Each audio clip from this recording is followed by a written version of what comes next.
Welcome back to my YouTube channel. ഇന്ന് പെട്ടെന്നൊരു quick ലഞ്ചാണ് ഉണ്ടാക്കുന്നത്. കൊഞ്ച് മാങ്ങ ഇട്ടൊരു കറിയും പിന്നെ വള്ളിപ്പയർ വെച്ചിട്ടുള്ള തോരനും ഒക്കെ ആക്കിയിട്ട് ഉള്ളൊരു സിമ്പിൾ ലഞ്ചാണ് ഉണ്ടാക്കുന്നത്. ഭയങ്കര എളുപ്പമാണ്, ഒരുപാട് ടൈം കൺസ്യൂമിങ് ഒന്നുമല്ല. വിത്തിൻ ഒരു 45 മിനിറ്റ്സിനുള്ളിൽ നമുക്കിത് റെഡിയാക്കാവുന്നതേ ഉള്ളൂ. അപ്പോൾ ഞാൻ ഫസ്റ്റ് തന്നെ ഫിഷും കൊഞ്ചും ഫ്രൈ ചെയ്യാനായിട്ട് ഇടുവാണ്. രണ്ടും ഞാൻ ഒരേ പാനിൽ തന്നെ അറ്റ് ടൈമിലാട്ടോ വയ്ക്കുന്നത്. കൊഞ്ച് കുറച്ചേ ഉള്ളൂ, കുറച്ച് ഫ്രൈ ചെയ്യുന്നു 2 പേർക്കുള്ള. പിന്നെ ഇത് സൈഡിൽ തന്നെ നമ്മുടെ പയർ ഒലത്താനായിട്ടിട്ടുണ്ട്. മാങ്ങയും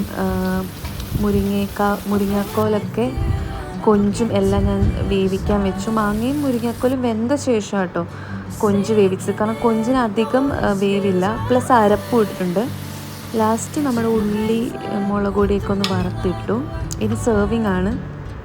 ചോറ് ആവശ്യത്തിന്, പയർ ഒലത്തിയത് വാട്ടവർ, പിന്നെ ഫിഷ് ഫ്രൈ, കൊഞ്ച് ഫ്രൈ, പ്ലസ് കൊഞ്ച് മാങ്ങ മുരിങ്ങാക്കോൽ കറി. അപ്പോൾ ഇതാണ് ഇന്നത്തെ സിമ്പിൾ ലഞ്ച്. കാണുമ്പം ഭയങ്കര പണിയുള്ളതായിട്ട് തോന്നുമെങ്കിലും വളരെ സിമ്പിളാണ്. എനിക്കിത് 45 മിനിറ്റ്സ് പോലും എടുത്തില്ല കുക്ക് ചെയ്യാനായിട്ട്. ഒരു 30 മിനിറ്റ്സ് എടുത്തുള്ളൂ. ചോറ് കുക്കറിലാണ് വെക്കുന്നതുകൊണ്ട് പെട്ടെന്ന് തന്നെ അതും ആയി കിട്ടും. ബാക്ക് ആൻഡ് പ്രിപ്പറേഷൻസ് എല്ലാം കൂടി ഞാൻ സ്പീഡിൽ ചെയ്ത് തീർത്തിട്ടുണ്ടായിരുന്നു. അപ്പം എൻ്റെ ലഞ്ച് വിത്ത് മീ സീരീസ് നിങ്ങൾക്ക് ഇഷ്ടപ്പെടുന്നുണ്ടെങ്കിൽ do please like, subscribe and share. And also വീണ്ടും ഏത് ടൈപ്പ് വീഡിയോസാണ് നിങ്ങൾക്ക് ഇഷ്ടം എന്നുള്ളത് കമൻറ്റ് ചെയ്യുക. Bye bye, take care.